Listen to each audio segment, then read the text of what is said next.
Nu så ska vi från den här spännande utflykt i lokala valutor så ska vi prata om data. Och vi ska prata utifrån covid-19 och vi ska gå över till engelska. Now it's time for the use of data for scientific policy advice, evidence-based COVID-19 crisis management in Germany. So let's go to Germany and to Potsdam University. The professor there, Sabine Kuhlmann. Hello, Sabine. Hi, good to see you. Good to see you. And what nice weather you have. Well, yes, we are almost or still spring or summer. Yeah. But this is, of course, just an image. It looks like you're rainy, sitting it's rainy. You're sitting in the midst of the middle of a postcard. Yes. Yeah. No, that's where our university president is residing. So. Okay. Is it his apartment? Almost. It's close to this building. Okay. What's your relationship to Sweden and this region, Skåne? I love Skåne and I love Lund. Okay. I love Sweden. So. Yeah, and you've been there many times. Yes, I've been to Lund many times, and I'm really enjoying being in Lund. And as you know, I'm also a guest professor of Lund University. Yeah. And therefore, it's really my pleasure to present at KEFU dagen, and I'm very happy to be here. Although just virtually, but I'm with you. Well, and we can feel that. So. We will give you the opportunities to tell your story about the use of data. And if you have any questions, you know the way to go. You write through Menti 94 05 99 42. And I will gladly send the questions to Sabine. Okay, are you ready? I'm ready. Go for it. Thank you. Thank you so much. Would you like a big round of applause as a start? Yes, that would be nice. Here you have it. Oh, great. Yay! That's very, very motivating, very inspiring. So I'm really keen on giving my presentation now to the audience, although I can't, unfortunately, see you, but I think I feel you. So the topic of my presentation is the use of data for scientific policy advice. In the German case, and I will take the example, of course, of the COVID-19 crisis, where the use of data has been very important, not only in Germany, of course, but also in many other countries. And so based on an empirical study, which we did here at Potsdam University, together with some colleagues, I would like to provide some information and present information to you on two salient questions. The first is the interface of science, administration, and politics. And the other question is, what about data availability, data gaps, and data exchange policies? So that's the two major issues I want to turn to in my presentation. And I will start by presenting the objectives and the methodology of our research. This was commissioned research by the German Ministry for Education and Research. I will then just very briefly turn to some theoretical consideration on policy advice, on advisory research, then present the empirical findings, and finally draw some recommendations which we have presented to the German government in order to improve scientific policy advice for future crises which might come. So the objectives of our study have been to identify challenges of data-based scientific policy advice during the COVID-19 crisis, to see and to explore how available data was and which major data gaps could be shown and could be identified, how data feeds into political and administrative decision-making processes. So how are these decision processes related to data? How does the data feed in? How politics, administration, and scientists have interacted. So what about their interaction in these different spheres and worlds? how data was used for crisis management, and which problems for data exchange, data sharing, transfer have revealed, particularly concerning the question of digitalization, digital data exchange, and digital preparedness of the public administration. And what options for improvement can we derive from our findings? Methodologically, our study draws on 16 interviews with experts. So the study was limited in terms of timing. It was quite limited to just 3 months because the results were needed quite quickly.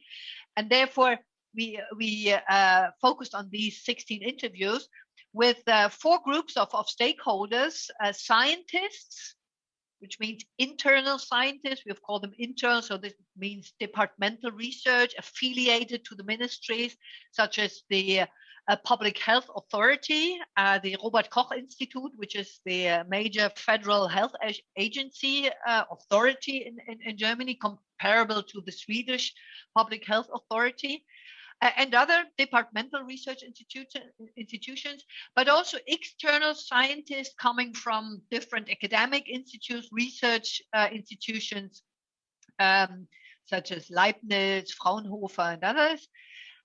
We also interviewed administrative and political actors from all levels of government, federal, state, local, and some NGOs, foundations, and stakeholders, other interest organizations were also involved in our study.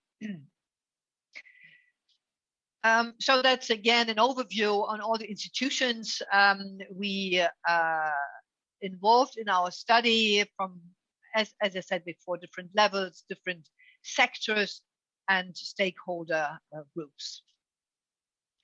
Our starting point from a theoretical perspective was that politics, administration on the one hand, and science on the other hand, are considered in literature and theory as belonging to 2 different worlds. So they represent different rationalities and follow different rationalities in their behavior, in their decision making. Whereas politics and administration are seen as representing power, standing for power, and so their major interest is power seeking or power retaining. Science is expected to speak truth to power, as a major publication by Wildavsky is called. Of course, this is ideal type thinking, but politics administration is more on the side of power, one word, and the other word would be the truth part. However, in political and administrative processes, there's always a combination of power seeking, which is major rationality, and the use of information, the use of knowledge and sharing of knowledge. So political administrative actors must combine both. Scientific expertise, on the other hand, has the function of, on the one hand, providing evidence, so speaking truth, providing evidence to politics, but on the other hand, also to enhance legitimacy of political decisions. So it's not just the information function, it's also a political function in granting more legitimacy to what political decision makers do and what they decide. So the objective of scientific policy advice is therefore to produce knowledge which is at the same time true, so it should be correct, reliable, valid, but on the other hand also usable, politically useful, implementable, and what is called fit for function for political for policy advice. So it's a combination of these 2 functions. And there are different models, ideal type models, which have been distinguished in theory and literature, and they are of course ideal type. The what we call the decisionist model proceeds from the assumption of primacy of politics. So here, the advisors, the scientific advisors, are in the backseat.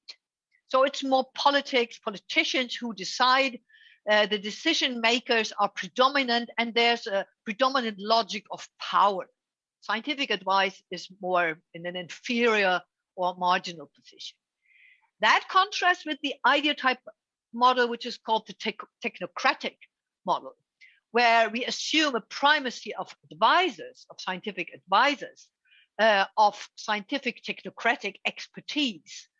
And there's the idea that these directives of the technocrats, of the scientists, will only have to be executed by decision makers. So they only execute what scientists say.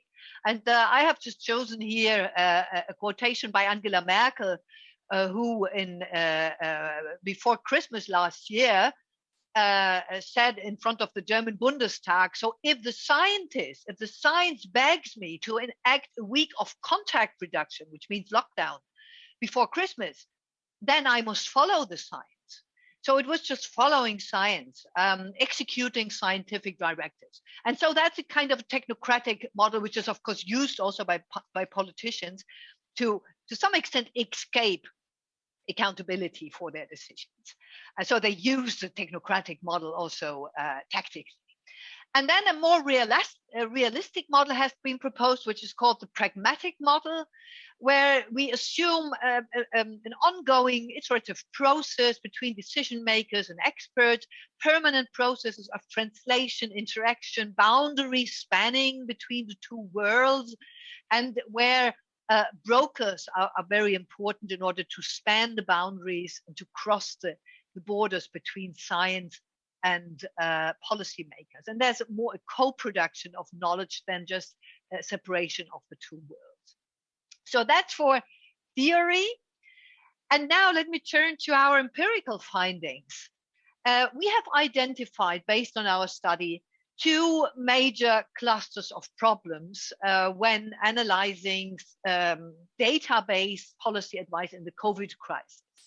The first cluster of problems concerns the interface between science, administration, and politics, and how data is used, or whether data is used at all, for political decisions, for containment decisions, for crisis management decisions in the COVID pandemic. The other type of clusters concerns the availability and accessibility of data and relevant gaps in data. And the third cluster is about how data can be exchanged, which role data protection rules and privacy laws play, and what the level and the maturity of digitalization is. And so these three types of clusters are important when it comes to analyze scientific policy advice in the COVID crisis. Regarding the first type of clusters, I've just tried to summarize some of our observations here based on the interviews. And so we were told by our interviewees that the interplay between science, politics, and administration has been closer than in any previous crisis. So from their experiences, what they have with crisis, and there have been several crises in the last decade, financial crisis, the refugee crisis. So there have been a couple of crises, but they assess the interplay of between science and politics and administration as being closer than ever before.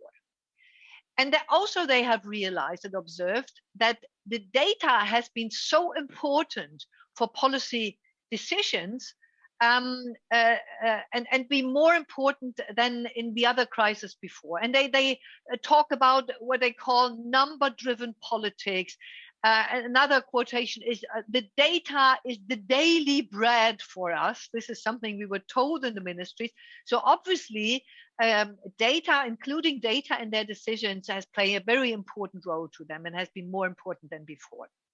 However, there are a number of problems connected to this, because the expectations between scientists, scientific advisors on the one hand, and decision makers from the administration and politics on the other, these expectations were very unclear and uncertain at the beginning. At least at the beginning, it improved over the course of the crisis and over time, but particularly in the first phase, these mutual expectations were very uncertain and unclear, because, just to take an example, the scientist's ambition was always to contextualize their data, to point to the uncertainties of data reliability. They only wanted to provide probabilistic statements, be very careful to talk about methods and so on. But this contrasted with the decision makers' need to have very unambiguous statements, to have clear implementable solutions, and to have very certain and pronounced recommendations. So there were very contrasting and conflicting expectations and visions towards policy, the advisory settings. And of course, a major challenge was that the data situation was uncertain as such.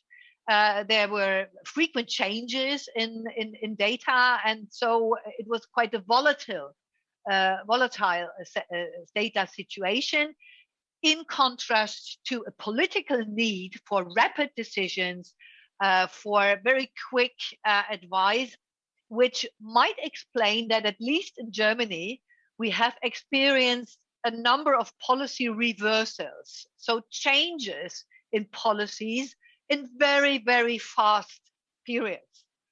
Just to take the example of school closures. So overnight, the view and the assessment of whether school closures make sense or not changed. Whereas on one day there was the decision, no, school closures should not be done. It's scientifically not advisable. Overnight, this opinion was changed, and school closures then were enacted. So you see this kind of volatile situation, data situation, but also the resulting decision by policymakers. So the problem was then this kind of what we also observed, a role diffusion between advisors and decision makers. So in theory, we could assume that the role of politics is to provide a normative evaluation of possibly also contradictory and conflictory scientific data, and to combine this value-based political decision with the use of data. But it is a value-based political decision, and it's an own decision by normatively based position and decision by policymakers. However, in reality, the scientists were expected to deliver ready-made decisions for policymakers, for politicians. So political decisions were communicated as being determined by scientific data, and as if there were no alternatives. So politics has, from time to time, represented itself as the executor of scientific directives, and that's not the role in theory, which also, of course, makes political accountability being a problem with this line of argument.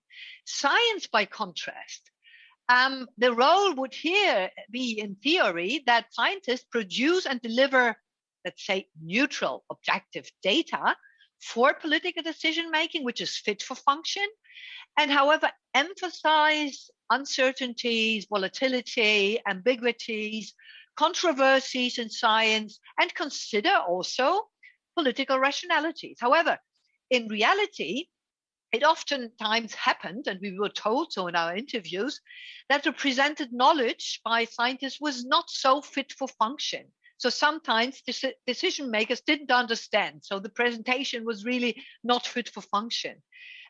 Political rationalities were not enough taken into account by scientists, and so politicians, for decision making, it was difficult to really take these recommendations then into account.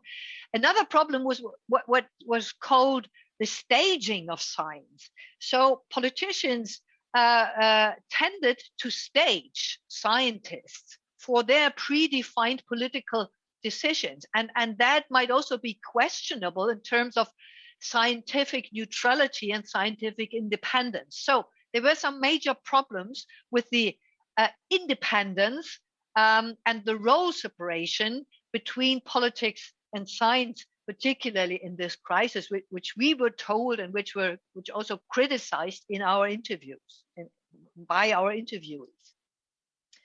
Another problem, which I already mentioned in the 3 clusters of problems we identified, was data availability and data gaps, and the problem of data exchange. And here it was reported in the interviews that in many respects, data gaps were identified by different stakeholders.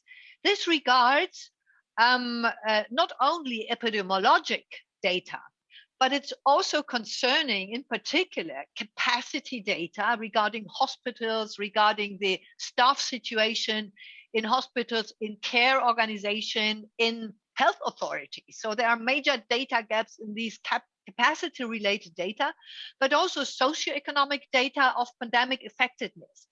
And so there are really gaps and lags in the availability of this data. We are also, until today, lacking in Germany representative population studies on infection dynamics and pandemic severity. So there have been no cohort populations studies in Germany. And so we do not know exactly, empirically grounded, about the role of different occupational and age groups or the social status as being explanatory factors for pandemic effectiveness. So of course, there are some empirical let's say, indications for the importance of these factors, but there are no representative studies so far.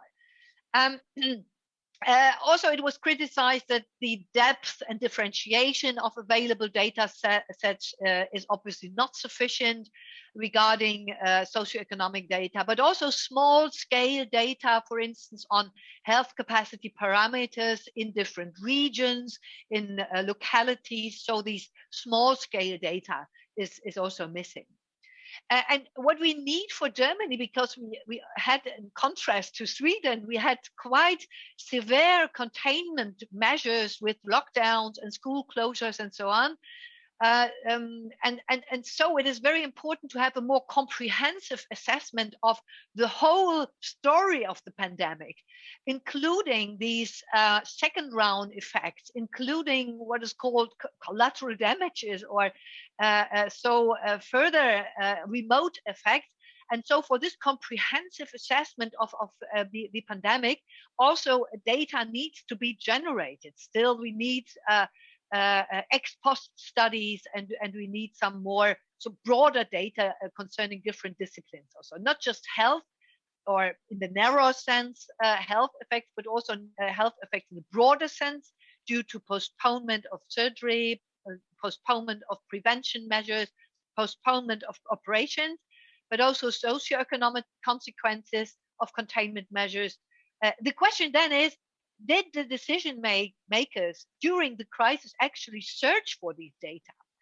And that I put a question mark here. There was also the critique that we are lacking international comparable data, for instance, in the cross-border regions, in the border regions to France, to Poland. And so some decision makers in these regions just complained because there was no cross-border data available, and they couldn't compare to the others in terms of infection dynamics and so on.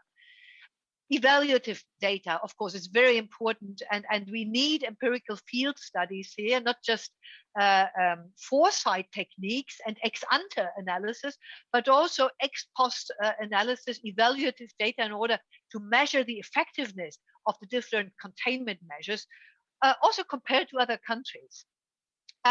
Why do we have these deficiencies and data gaps? And there are some explanations because it was criticized that we are lacking a more interdisciplinary approach towards crisis management and pandemic containment measures. So it's quite a predominance of virology, epidemiology, and social sciences and other disciplines are more missing. Also, on-site studies are missing. There's more preference for modeling and forecasting than for ex post and ongoing analysis. In Germany, we have many problems with data protection concerns. So just to identify the social status of patients in intensive care poses problems because of data protection laws and privacy rules. So we have also these hurdles to generate data. And maybe there's also a kind of a political deprioritization of some data sets where politicians didn't really want to have the data and the evidence for this. And lack of time in crisis is obviously a reason why more comprehensive studies are oftentimes not possible. On the other hand, we were told that, it is probably not just the lack of data, not too little data is sometimes the problem, but the bundling of data, to bring the already existing data together, to integrate it and to reuse existing but largely scattered and sectoralized data for various purposes. So it's more the bundling, the integration. In Germany, we have, and maybe you have this experience in Sweden too, this kind of accumulation and hoarding of data in the different departments in the ministry. So it's quite silo-wise thinking. And what we are lacking is a kind of open data culture. And I know you are better in this way in Sweden because you're more a culture of transparency, which we do not have in Germany. So we have a culture of secrecy and a lack of open data culture. And in administrations, there's also oftentimes the awareness very limited on the side of civil servants and public servants regarding the strategic importance of data as a very important tool of management, of steering, of governance, of decision making. So they simply do not reflect the strategic importance of data, partly also because they are not trained to do so. So there's a predominance of legal training, of lawyers, of rule orientation in public administration, whereas data literacy and the experiences in handling data and managing data is oftentimes lacking and missing. We also do not know which databases are available, are accessible. So there's a lacking overview on already existing databases. And so there are some projects now on their way to identify which databases we actually have in Germany. So what data is available? We do not know. And then there are some technical problems of standardization of data, interoperability, digital backlog. So the digital preparedness of public administration to the crisis was quite problematic, and as we have seen in health, local health services, they didn't have the digital tools to share data, to transfer their data, and to have a well-working reporting system. So there was also this digital failure to some extent. So based on these findings, we derived these 8 clusters of recommendations, and I do not want to go into detail here, but I can make you my slides available so that you can check more closer and have some more detailed information on what we actually recommended to the German government. It was about establishing data teams, establishing regional centers for data competency, improving data literacy in the public sector and data culture, but also enhancing international cooperation in data sharing. And I think a key challenge here is to really establish structures and incentives for policymakers to strengthen the motivation, but also the will and skill for data use on the part of the decision makers on the one hand, but also on the part of the scientists to really effectively provide data for policy advice and to feed in data in policy-making processes.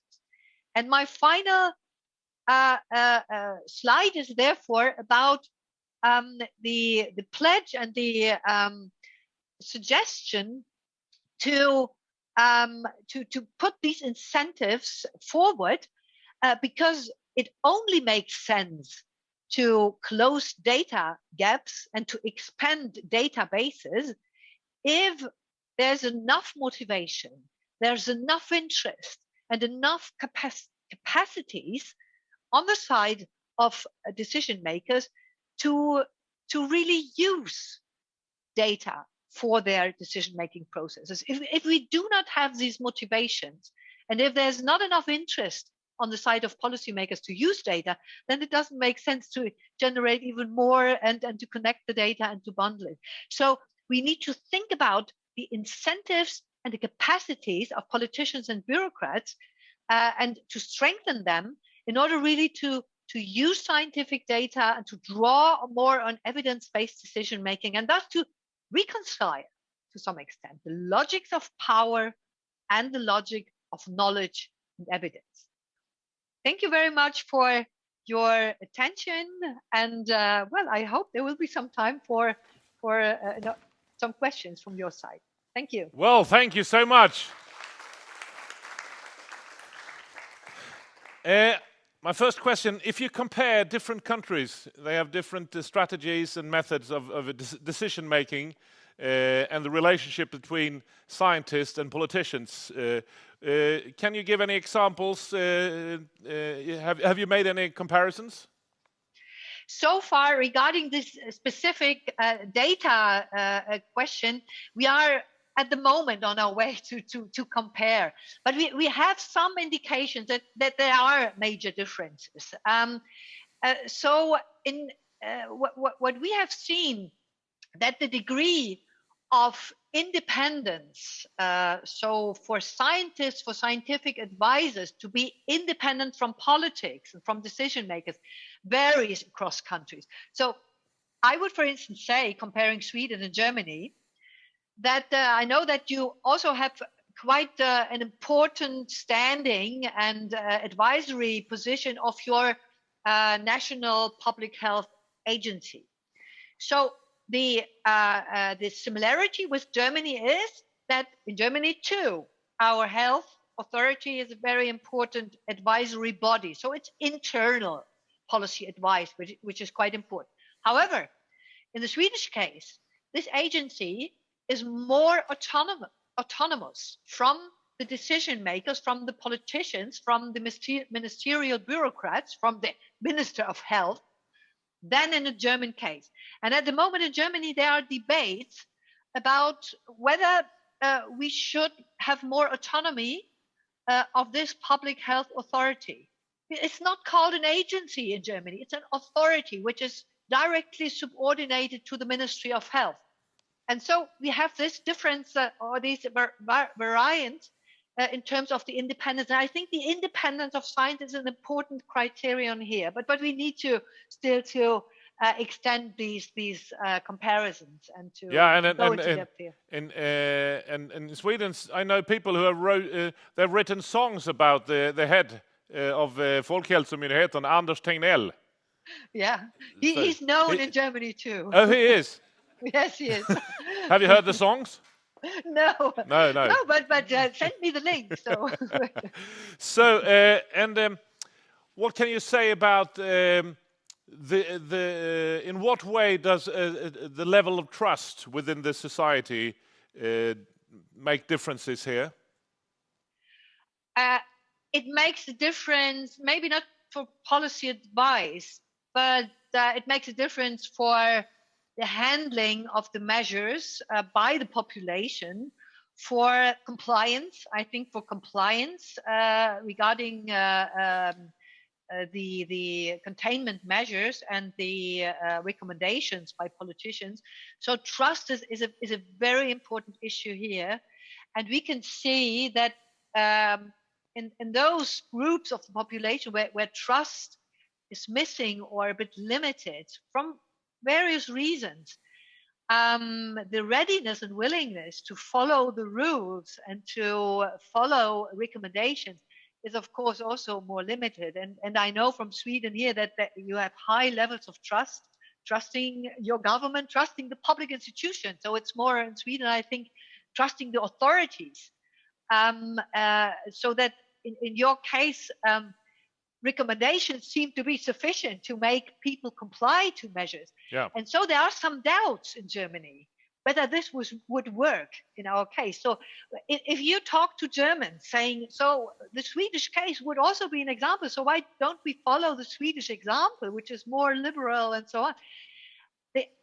I hear arguments from colleagues saying, oh no, that wouldn't work because trust levels are not so high in Germany, because Germans do not tend to follow the advice of the government. So there seem to be different. So there's some doubt whether it would work in the German context.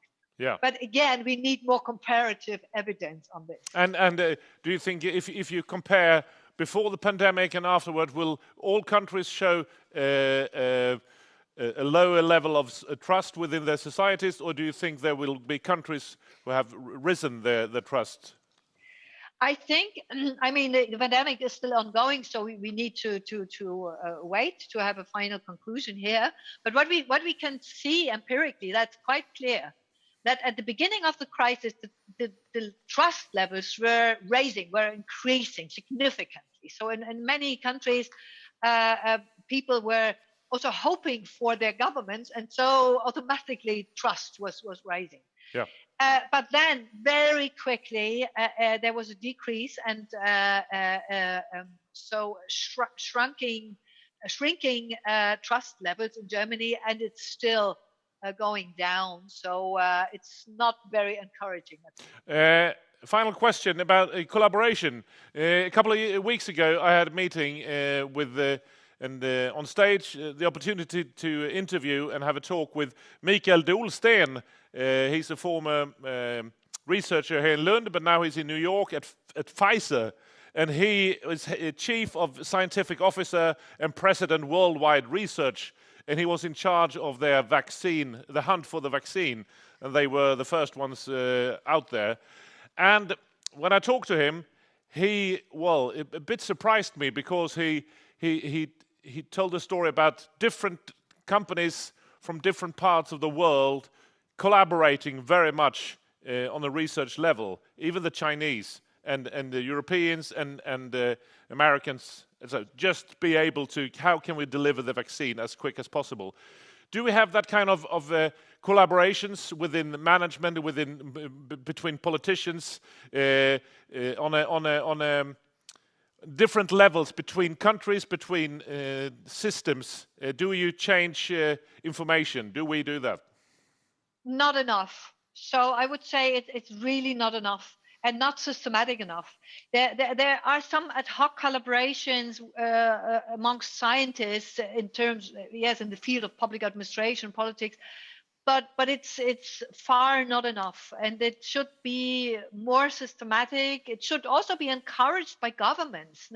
Of course, scientists organize themselves, but there should also be some motivation, incentives to really form international consortia of research, to exchange on practices, on best practices or bad practices. So there should be much more systematic collaboration and exchange in this regard. I'm missing that a bit.